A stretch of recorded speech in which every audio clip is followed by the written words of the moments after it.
Shalom à nous, bon mardi, j'espère que nous allons bien par la grâce de Dieu. Et pour aujourd'hui, nous allons parler sur la puissance du nom de Jésus. Notre texte de base aujourd'hui est tiré de Philippiens 2, le verset 9 à 11 qui dit « C'est pourquoi aussi Dieu l'a souverainement élevé et lui a donné le nom qui est au-dessus de tout nom, afin qu'au nom de Jésus, tout genou fléchisse dans le ciel, sur la terre et sous la terre, et que toute langue confesse que Jésus-Christ est Seigneur, à la gloire de Dieu le Père. » Déjà, pour savoir, nous devons savoir qu'avant même la naissance de Jésus, l'ange dit à Joseph que Marie enfantera un fils et il lui donnera le nom de Jésus. C'est lui qui sauvera son peuple de ses péchés. Nous sommes dans Matthieu 1, le verset 21. Et nous comprenons que nous avons droit au salut que par Jésus-Christ. Acte 4, 12 nous dit, nous le confirme en disant, il n'y a de salut en aucun autre, car il n'y a sous le ciel aucun autre nom qui ait été donné parmi les hommes, par lesquels nous devons être sauvés. Jésus lui-même dit qu'il a été loin pour apporter la délivrance. Luc 4, 18. Le verset de Philippiens nous fait voir que c'est par la souveraineté de Dieu que le Christ Jésus a reçu la puissance de Dieu et l'autorité de Dieu pour la gloire de Dieu.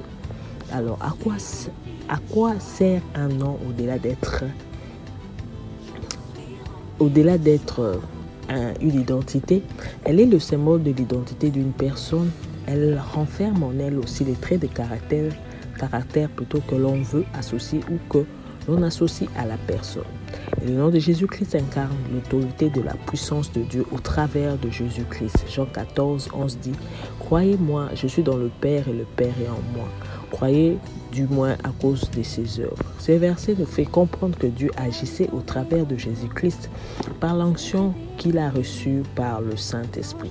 Nous savons que tous voulons avoir ces mêmes résultats que le Christ afin de manifester la puissance du Dieu tout-puissant, mais pour la majorité, nous oublions que c'est un don ou un héritage qui nous est accordé ayant en elle un processus à suivre pour sa matérialisation. En vérité, Jésus, je vous le dis, celui qui croit en moi fera aussi les œuvres que je fais, et il fera de plus grandes parce que je m'en vais au Père. Jean 14, le verset 12. Qui peuvent recevoir cette autorité? Elle est accordée à tous ceux qui reçoivent le Christ comme leur sauveur et Seigneur. Jean 1, 12 dit, mais à tous ceux qui l'ont reçu, à ceux qui le croient en son nom, elle a donné le pouvoir de devenir enfants de Dieu. On comprend que c'est au nom de Jésus que nous avons droit au salut.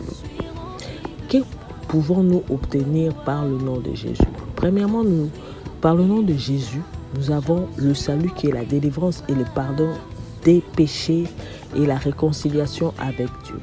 Et quiconque alors invoquera le nom du Seigneur sera sauvé. Acte 2, 21. Et comme nous savons aussi, il est dit dans Acte 4, verset 12, il n'y a de salut en aucun autre, car il y a sous le ciel aucun autre nom qui a été donné parmi les hommes par lesquels nous devions être sauvés. Matthieu 18, 18 nous dit, tout ce que vous lierez sur la terre sera aussi lié au ciel. Ce que vous délierez aussi au ciel sera délié sur la terre. Dans le nom de Jésus, nous avons aussi part à la guérison.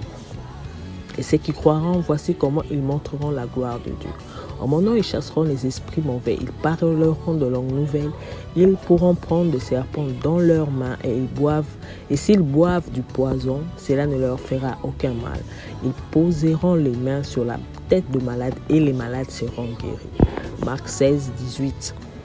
Et puis, le recouvrement de la vue aussi est associé au nom de Jésus. Alors, nous savons bien que la vue est très importante pour aussi mieux comprendre les choses au risque de vivre dans la confusion. Marc 8, 24, il est dit ceci. Il regardait et dit, j'aperçois les hommes, mais j'en vois comme des arbres et qui marchent. La confusion peut nous amener à perdre notre cap, à perdre le but qui nous est accordé ou encore fixé. Et puis, nous avons part à la bonne nouvelle qui est accordée aux pauvres. Déjà, nous devons savoir, les pauvres sont tous ceux qui sont ignorants de la parole de Dieu, qui est esprit et vie. La parole nous dit que Dieu est le créateur du ciel et de la terre, que la terre et tout ce qu'elle renferme lui renferme lui appartient ainsi que l'or et l'argent. Mon peuple périt faute de connaissance. Avec le nom de Jésus, nous avons part à l'amour de Dieu. Aimez-vous les uns les autres comme je vous ai aimés. Sans amour, on ne peut rien faire. Et puis, avec le nom de Jésus, nous récupérons notre identité. 1 Corinthiens 6, 11, il est dit, et c'est là c'est que vous étiez quelques-uns de vous, mais vous avez été lavés, mais vous avez été sanctifiés, mais vous avez été justifiés au nom du Seigneur Jésus-Christ et par l'Esprit de notre Dieu. Nous recevons le Saint-Esprit en nous, mais vous allez recevoir une force. Nous recevons aussi, par le nom de Jésus, le Saint-Esprit en nous. Alors, le Saint-Esprit en nous, il est dit, mais vous allez recevoir une force, celle de l'Esprit Saint qui descendra sur vous. Alors vous serez mes témoins à Jérusalem, dans toute la Judée et la Samarie, et jusqu'au bout du monde. Actes des Apôtres 1:8. Quand l'Esprit de vérité viendra, il vous conduira dans la vérité tout entière. En effet, il ne dira pas de choses qui viennent de lui, mais il dira tout ce qu'il entendra et il vous annoncera ce qui doit arriver. Déjà avec ce verset, on comprend que même la prophétie est un héritage accordé à tout un chacun d'entre nous, à tout celui qui est en collaboration, en intimité avec le Saint-Esprit, à celui qui a reçu le Saint-Esprit dans sa vie. Là, nous sommes dans Jean 16, le verset 13. L'Esprit de vérité montrera ma gloire parce qu'il recevra ce qui est à moi et il vous l'annoncera.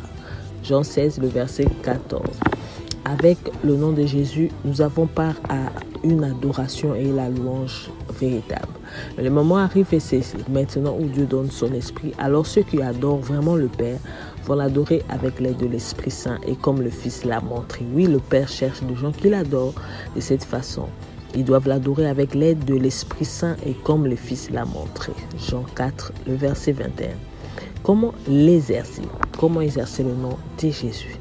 Car ce n'est pas un esprit de timidité que Dieu nous a donné, mais un esprit de force, d'amour et de sagesse. 2 Timothée 1:7. Et puis, avec foi et confiance. Oui, je vous l'ai dit, c'est la vérité. Si quelqu'un croit en moi, il fera lui aussi les actions que je fais. Cette personne fera même des actions encore plus grandes parce que je vais près du Père. Jean 14:12. Et puis, nous devons exercer dans l'obéissance à la volonté de Dieu. Si vous m'aimez, vous obéirez à mes commandements. Jean 14:15.